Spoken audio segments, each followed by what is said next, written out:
this is Anne Korea and welcome back to my channel.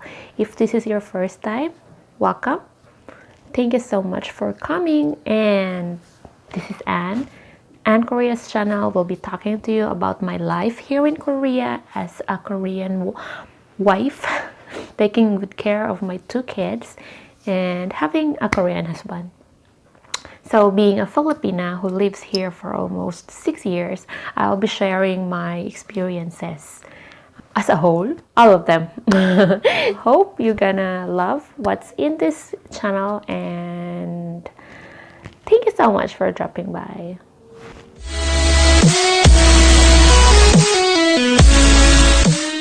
So in today's video, I will be answering questions from my community page, because I ask you to, ask me some questions. If you have, some curiosities about Korea, about how to live here in Korea, I will be answering them all impromptu. So, I didn't prepared answers. So, yun lang, yung mga papasok lang sa utak ko. Kung ano yung mga, yung talagang yung reality. Like, parang fast talk na lang din. And, so, without much further ado, let's start. Yeah. So, question number 1, we're going to answer a question from Marcy Lee. She's also a Filipina married to a Korean here in Korea. And her question is this. If you had not been married to your husband, what do you think your life would be like? Para akong naging Miss Universe sa tanong mo. Ayan, so, guys, I'll be telling you, never kong naging dream na mag-asawa ng Korean, na mag-asawa ng foreigner. Because I want to be beside my mom. I want to have a simple life. But, it just happened. So, naging taliwas lahat ng mga plano ko, at eventually, naging nandito ako sa Korea. So, sis, to answer your question, I would be in the Philippines, still teaching, and the rest is, we don't know. I don't know kung ano yung plano ni God sa akin. But the only thing that I'm sure of is, I will not be resigning, so I will be teaching there and enjoying my life as a teacher sa DepEd. Second question, this is from Pip Magnet. Hello, Pip. Shout out sa'yo. And sabi ni Pip, is it possible for a Korean woman to fall in love with a Filipino guy? And then in Korean, because he knows a bit of Korean, 한국 여성이 필리핀 사람과 사랑에 빠질 수 있습니까? So, pwede daw ba ma-in love yung mga Koreana sa mga Filipino? Ayan. So, syempre naman, Pip, love is universal, right? So, there is no boundary when we talk about love. It's actually boundless, regardless of the race, the religion, the belief, the color. Love is really universal, and there's no rule for it. So if we feel in love, yes, ang dami kong kilala na mga Korean women na not really very close, pero alam ko lang na in love sila sa mga Pinoy. And mind you, Korean women right now are starting to marry outside Korea, Pinay, for example. Pip, may ka ba? May plano ka ba? Thank you so much for your question. Ayan. And then third question is from Shine Weather. Ayan, ang aming mayora dito sa Usan, sa tinitirhan namin dito sa Korea. Shout out, Shine Weather. Mwah. Her question is also very nosebleeding. Let's listen. Have you ever asked someone a question, then wished you hadn't asked it? Tas may paano pa, charot lang daw. Yes, countless times. Isa kasi akong parang, yung nakalutang lang, wala lang, di ba? Isa kasi akong introvert, guys. I really want to express what's inside, but iba yung lumalabas sa bibig ko. Parang parang, ewan, basta yun. Hindi talaga ako communicatively competent enough to deliver what I really feel. So, minsan, meron akong mga natatanong. The thing that really, yung hindi ko talaga makakalimutan is, yun, when I ask my husband na, why did you marry me? That's the question that really I should not have asked it. Kasi, palagi niya akong sinujoke, pinubola. So, I ended up crying. I cried that time when he answered me na, kasi sabi mo, pakasalan mo ako. I really took it seriously. Tapos sabi niya, ba't ka umiyak? Sabi niya, alam mo naman ako, kaya kita pinakasan dahil mahal kita, na ganyan. Sabi niya, against yung mga sabi-sabi na, di ba, syempre, because there's this cultural differences and age gap, yung mga tao talagang parang against it, di ba? Especially yung mga pamilya dito sa Korea. Sabi, are you really sure of marrying a younger wife? Yung parang ganyan. So, yun lahat daw inano niya to just you know, because love niya. So, pero wala na. Tapos na, umiyak na ako. Iyak na ako ng iyak. Tapos, every time kasi na magsi-self-pity ako, naiisip ko talaga yung lahat ng sinakripisyo ko, yung mga iniiwan ko sa Pinas, yung pamilya ko, yung mama ko, yung work ko, diba? Ganyan. Yung mga friends ko, yung masters ko, yung mga ganyan, yung mga dreams, kumbaga, binuo ko simula nung bata pa ako, and then ending up na nandito ako as a whole new person na parang wala. Simulang-simula talaga. And just being a mom and a wife. Parang ganyan lang, diba? So, I wish I should not have asked that question. And Shine Water, thank you so much for this question. Dahil hindi ko na din yan tinanong ulit sa kanya. So, next is from Maarte Kyel. It's my life. It's my life. Shout out sa'yo, kapatid. Ayan. Isa siyang kaibigan namin, guys. Very close friend namin sa YT. At pareho kaming adik sa kape. Kaya ang tanong niya ay related din sa kape. So, Korea, ilang tasang kape dapat iniinom sa isang araw at bakit? Ako wala akong masasabi dito ha, kasi yung kape ko, kapatid, depende lang talaga yan sa mood ko at depende sa level of tiredness na nararamdaman ko. Siyempre, if hindi ako nakakatulog that entire night, of course, depende sa mga rason, di ba? Ang dami nating alibis. Isa na yan yung pag-YT. At yung mga bata, especially pag nagkakasakit, may sipon, yung congested yung ilong, mga ganyan, magsusuka, mga ganyan, yung mga bagay. Of course, the maximum that I really consume is 5 cups. But if I slept very soundly the night before, parang isang tasa lang. Yan lang yung iniinom ko. Pero recommended, 3, okay na siguro yung 3. Pero kapatid, 2 na lang yung gusto ko na yun. Parang New Year's resolution, kumbaga. I mean, it's like my plan this year is to sleep longer and reduce the caffeine intake. So, yun lang. Salamat sa makaping tanong. My next question is from Kung. Hello, Kung. Shout out sa'yo. Kung is a very, very talented person. He's Kung No 2000 before. Nakilala ko siya bilang Kung No 2000 and he changed his channel name.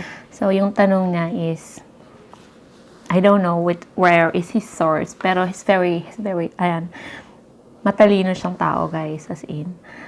Sabi niya, okay lang ba sa'yo na kulay blue ang mga greenhouses dyan sa Korea?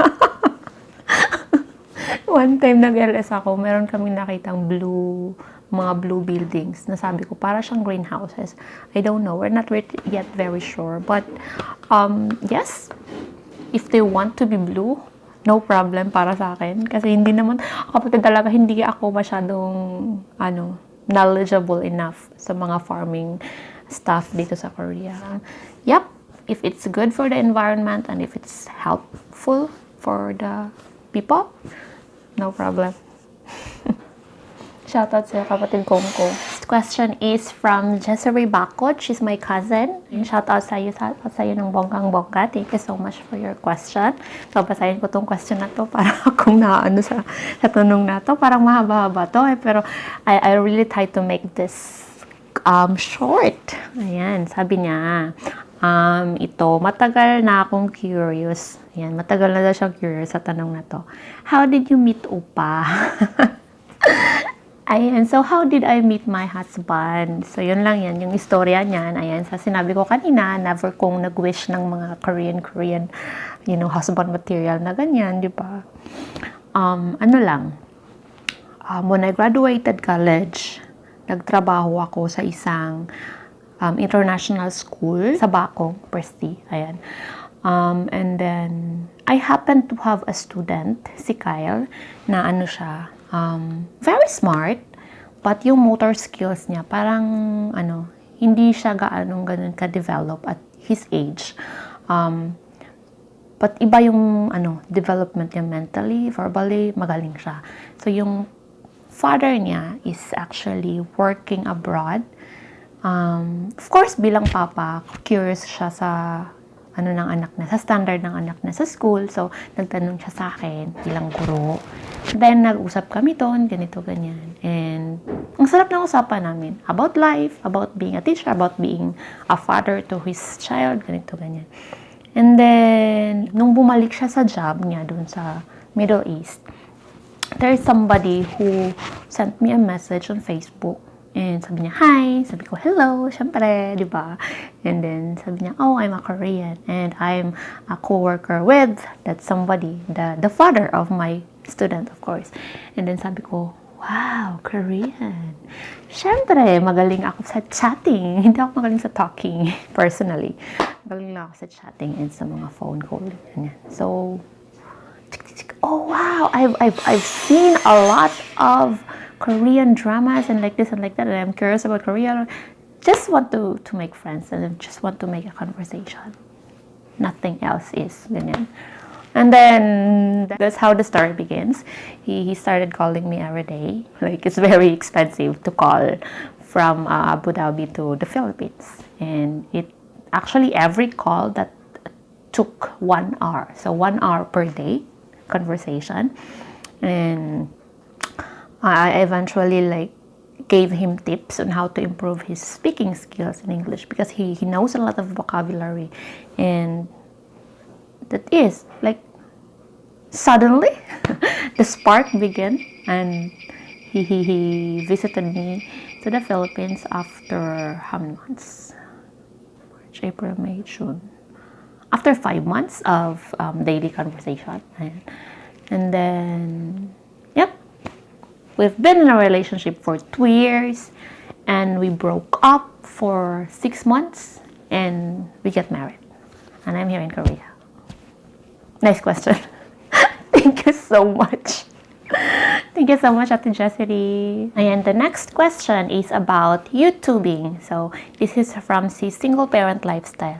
Ayan, sabi niya, how do you feel now that you are a monetized channel already? Ayan, si Single Parent. Sis, thank you so much for this very wonderful question. Being a monetized channel is just the same thought, I guess. Since I started YouTubing, every time I make an upload, parang kulang. Kulang talaga siya. Ganyan. So, now that I am monetized, I am a bit, parang, nahihiya ako. Nahihiya ako sa sarili ko. Nahihiya ako sa mga viewers ko na hindi pa ganyan ka-competent yung videos ko. And here I am, meron akong mga ads, ganyan. So, yun lang. Same feeling that I had when I started my channel. Every time I am having my uploads. Pero, yung intensity ng feeling na yun, parang 99% na. Kasi, meron na siyang ads. To simplify it, nakaka-pressure. Not because of the things that I will be, not because of the revenue that I will be receiving. Sorry guys, tumpak na tumpak. Merong construction sa kabilang kwarto. Yan. Not the revenue that I will be receiving, but the value I will be to the viewers. Ganyan. So, hoping that I can create better content so that it would be fair enough for me to receive my revenue and to you, all my viewers.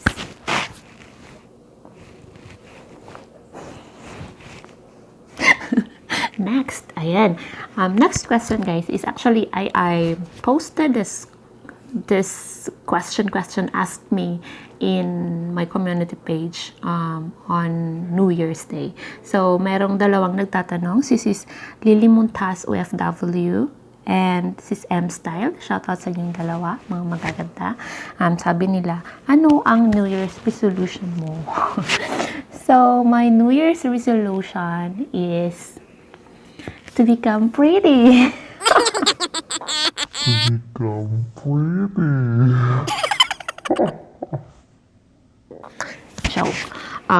Hindi ako masyadong fan sa mga New Year's resolution na yan. Wala. Hindi ako magaling sa mga New Year's resolution. I tried that when I was in high school, but eventually, bago yan, parang wala na. Tapos nawakakawala ng gana. So, instead of making a resolution that I will not be doing this anymore, I'll be stuck like that. So, I am making this board, like, to do. I must do in 2020. Something like that. So, number 1. So, I am motivating myself to do that certain task within the year. So, example, last year, one of my to-do list is to start YouTube and to be monetized. Yan, 1. Marami. Parang nagawa ko talaga siya in that year.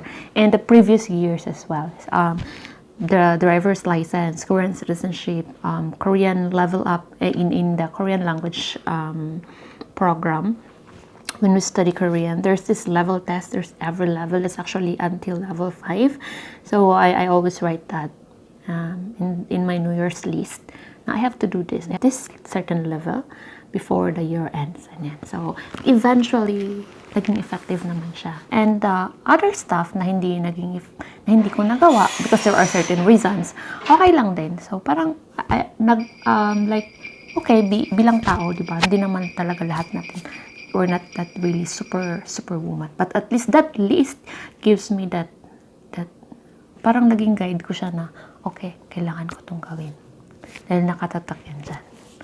That's my path to be taken. And thank you so much for that wonderful question. And next, sabi naman ni Marken TV, shoutout sa'yo kapatid. Kamusta daw ang New Year celebration mo? Kamusta nga ba ang New Year celebration ko? Dito sa Korea, guys, as maybe you guys know, dito sa Korea, napakatahimik ng celebration because they really celebrate New Year in lunar calendar. So, gawa to ng baby ko sa school niya. It's actually clay. Meron siyang calendar dito. Ayan. So, January 25 this year will be the New Year. That's the lunar New Year. They call that Solal. So, yan yung bonggang-bonggang New Year dito. So, kung tatanungin ako kung kumusta ang New Year ko, bilang ako, it's quiet. But, that's the first New Year that I spent it with my husband. So, it's good. Yan, we just had a wine and we talk. Parang kasi kami mga baliw every time. Nag-aaway, ganito, ganyan. Away-away. And, it's good. So far, it's the best, I guess. Kasi kasama ko siya. Dream, it's like parang, we have this in Korea na romang, parang, it's my fantasy, kumbaga, na makasama ko siya sa New Year. Next question is from Sis Wubin Official. Hello, sis! Hello, shout out sa'yo! Ayan, Sis Wubin Official. Sabi mo, before going to Korea, anong ini-expect mong magiging buhay mo dito sa Korea? I expected na titira ako sa bahay ng aking mother-in-law. As in, I never knew how hard it would be. It will be, whatever the line is. Pero yan yung inisip ko. Kasi, nakita ko kasi na, before we get married, guys, bumisita ako sa Korea as a tourist. So, punta kami dito for a week. Ayan, tapos na-meet ko yung mga family niya, yung nanay niya, ganyan. And she's living alone, yung showman ko, yung mother-in-law ko. So, she's living alone. So, I thought of, kawawa naman yung matanda. I want to live with her. Ganyan, parang ganyan. Diba? So, parang ang lakas ng loob ko na sabihin na, I want to live with her. And, hindi ko alam, hindi ako nanonood ng mga vlogs, hindi ako nanonood ng mga news, kung ano yung mga Korean mother-in-laws, mga ito, ganyan. I know she's very kind. My husband very kind. Mind you, sinabi ko sa kanya, Muni, mas natatakot pa ako sa aking mga sister-in-laws kaysa sa iyo. Yan yung sabi ko sa kanya. Tapos natatawa siya, tapos sinabi niya sa mga sister-in-law. Sabi niya, yeah! Totoo guys, she's very kind. As in very kind. Ayan. Pero, hindi nangyari yun na titira kami doon. Kasi yung asawa ko ayaw niya. Ayaw niya. Kasi alam niya, di ba? Alam niya na yung gap namin, yung iba yung kultura, yung lingwahe, hindi ko naiintindihan. Talagang wala. So yun. That's the thing na in-expect ko. Talaga. Because I didn't know. Ayan. So far, when it comes to other things, wala akong expectations. Because I know from that moment on na nag-resign ako ng trabaho, na nag-decide ako na pupunta dito. Especially nung na-receive ko yung visa ko, it's like, I have to start. I have to be born again, kumbaga, na bagong lupa, bagong lingwahe. Wala akong alam. So, you have to be there to observe, to try to live with the culture, whatever it is, to try to get acquainted with, especially the food, di ba? Kasi yan yung buhay natin. And I have that fear na paano ko palakin yung anak ko. Yan. And I was pregnant that time. So, inisip ko din yung kapakanan ng bata, yan lang. Yun lang talaga. So, the only expectation I had is that living with mother-in-law. Next question is from Sis Pinay in SK Lee. Sis Pinay, sabi niya, sino ang mas matimbang? Asawa or magulang?